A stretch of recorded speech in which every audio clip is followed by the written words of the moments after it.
This is Standing Watch. And now, Evangelist Norbert Link. Greetings, everyone, and welcome back to our Standing Watch program. What is prophesied for 2022 and beyond? Well, I'm not going to talk about the predictions by Nostradamus, about which you might have read recently, because we need to understand that, first of all, these predictions are pretty much open to interpretation, and then Nostradamus wrote them clearly under demonic inspiration, and of course, demons lie. You can never rely on what they're telling you. So according to Nostradamus and the interpretations which are given, in 2022, Europe will be destroyed, will be falling apart, and also the entire Earth will be destroyed through an asteroid. Now let me just tell you, none of that is going to happen. But what is going to happen in 2022? Now let me first of all review with you a little bit as to what happened in 2021, because these developments will continue. First of all, in our weekly update, number 1000, which was published on December 10, 2021, we are talking about what happened in 2021 and in times past. And this is what we are saying. For over 20 years, we have been warning of the prophesied arrival of a worldwide dictatorship. And more recently, we pointed out how the global restrictions and governmental measures in response to the coronavirus pandemic are paving the way for such a dictatorship to form. We have been closely observing developments in Germany, Austria, and Europe, since it is there where the beast will arrive to begin the Great Tribulation. And since he will work hand in hand with the false prophet, and since there will be a European collaboration between church and state, we have been focusing on developments pointing to such an occurrence. As especially the downfall of the United States of America and Britain and their hostile relationship with continental Europe have been prophesied, our news articles have been focusing on events such as the Brexit, which we have announced long before it actually happened, as well as more recently, the shaky relationship between the United States and Europe under Bush, Trump, and now Biden, in combination with the catastrophic politics of the Biden administration, accelerating America's demise domestically and internationally. We have been regularly addressing the developments in the Middle East, with special emphasis on Israel, as especially Israel will be in the forefront of the coming fulfillment of end-time prophecies. In addition, we have been watching the growing collaboration between Russia, China, and other Far Eastern nations in opposition to continental Europe, which will lead to a future nuclear war between these power blocs. Now, let me particularly focus on events in 2021. The Rutherford Institute wrote on December 27, what started out as an apparent effort to prevent a novel coronavirus from sickening the nation and the world became yet another means by which world governments, including our own here in the United States, expanded their powers, abused their authority, and further oppressed their constituents. The national debt exceeded $29 trillion. Meanwhile, the government continued to spend taxpayer money it didn't have on programs it couldn't afford. Businesses shuttered for lack of customers, resources, and employees. And consumers continued to encounter global supply chain shortages and skyrocketing prices on everything, from computer chips and cars to construction materials. Owing in large part to the government's deep-seated and, in many cases, top-secret alliances with foreign nations and global corporations. The US entered into a new world order, a global world order, made up of international governmental agencies and corporations. There may have been a new guy, Biden, in charge this year, but for the most part nothing changed. The nation remained politically polarized, controlled by forces beyond the purview of the average American, and rapidly moving the nation away from the Freedom Foundation. Over the past year, due in part to the COVID-19 pandemic, Americans found themselves repeatedly subjected to egregious civil liberties violations, invasive surveillance, martial law, lockdowns, political correctness, erosions of free speech, strip searches, police shootings of unarmed citizens, government spying, the criminalization of lawful activities, warmongering, etc. Now, this is the summary of this article. There's much more stated therein. But sadly, this synopsis does point out convincingly and quite accurately our decline in democracy, in our individual freedoms and liberties, and it will continue to get worse in 2022. Now, what about 2022? There's an interesting article by Breitbart, dated December 24, talking about worldwide peril for democracies. It says, several of the world's free nations will greet the year 2022 under the immediate threat of conquest by authoritarian forces, either through military invasion or subversion from within. The best known example is Taiwan, an outpost of free market democracy under the perpetual threat of conquest by China.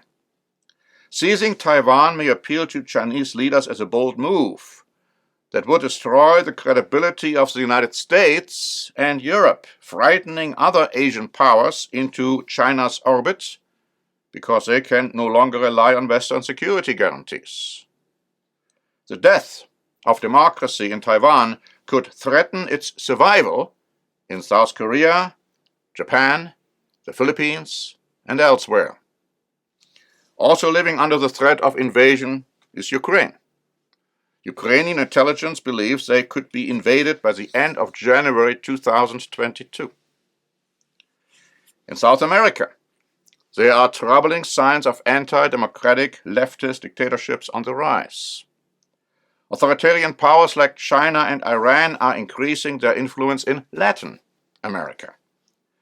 Thanks to Biden's reckless abandonment of American military equipment and weapons in Afghanistan, the Taliban is now the best armed junta in the world, with plenty of munitions to spare for sale to other anti-democratic forces.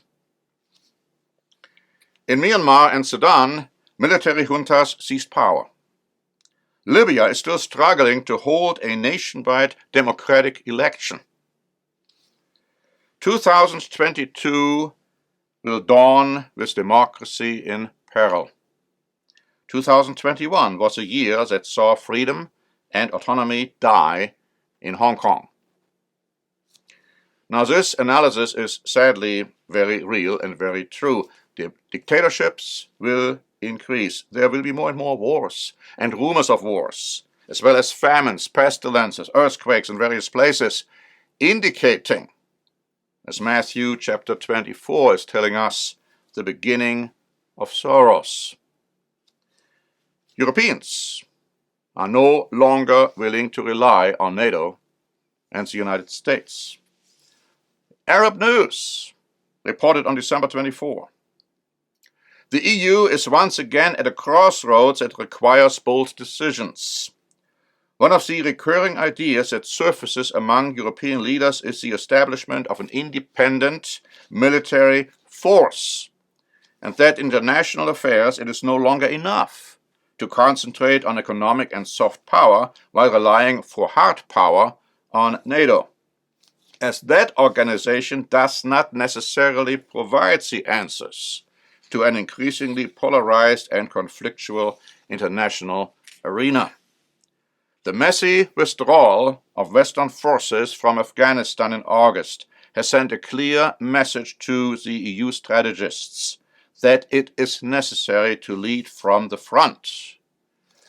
Whenever European interests and values do not coincide with those of friends and foes alike.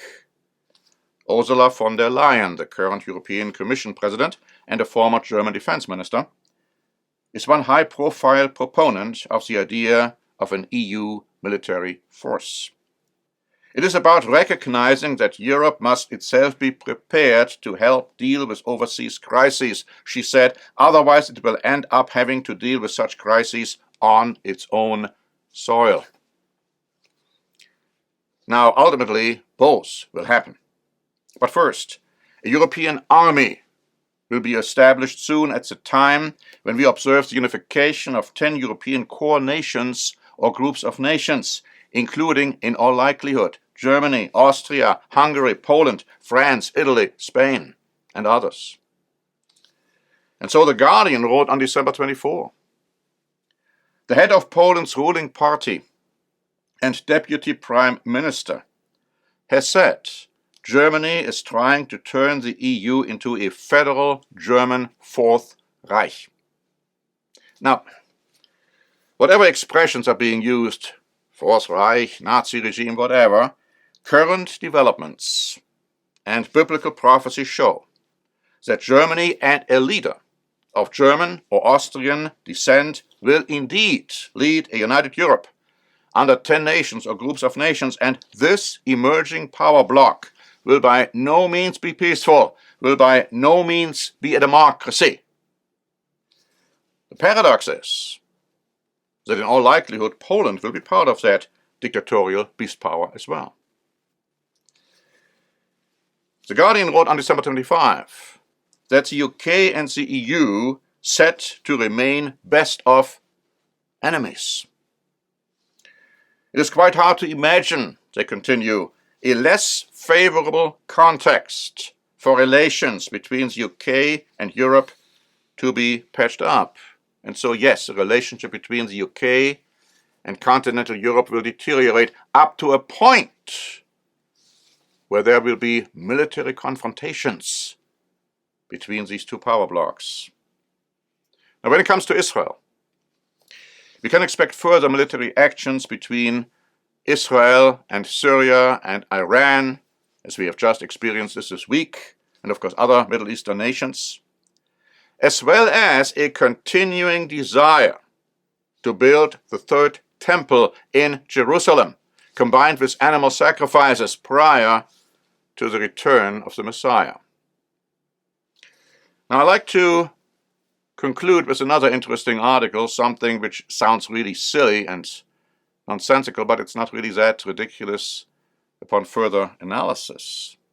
Newsmax wrote on December 26, NASA is reportedly having 24 theologians hired to take part in a program at Princeton University to assess how humans will react if alien life is found on other planets, and how that would impact ideas about creation and God. In 2008, the Vatican's chief astronomer said there is no conflict between believing in God and in the possibility of extraterrestrial brothers, perhaps more evolved than humans. And that same claim was repeated this week by the Catholic Church. Now, if you believe in the blasphemous, ungodly theory of evolution, then yes, of course, everything seems to be possible. But what we must understand is that this whole concept reinforces the notion of the existence of extraterrestrial aliens. And of course, you have these UFOs sightings, and much of that is probably imagined, fabrication, natural phenomena. But also, Satan might very well be behind these sightings and experiences because he wants to make sure mankind is being deceived to fight against Jesus Christ when he returns, who is probably being looked upon as an enemy from outer space. This is what is behind all of this, and so we can expect that more and more of these encounters and sightings and experiences will be reported in 2022 and beyond, the more so as we see the Great Tribulation far and fast approaching. You might want to look at Luke chapter 21 and verse 11, which talks about frightening sightings in the heavens. So for more information as to what is going to happen in the future, in the near future, and in the distant future, I ask you to please order our free booklet, Biblical Prophecy, from now until forever. Until next time, this is Norbert Link for the Standing Watch program.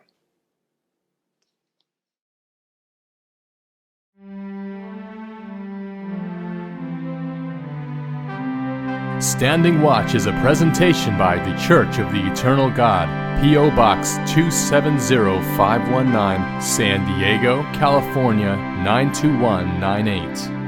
More information is also available at our website, eternalgod.org.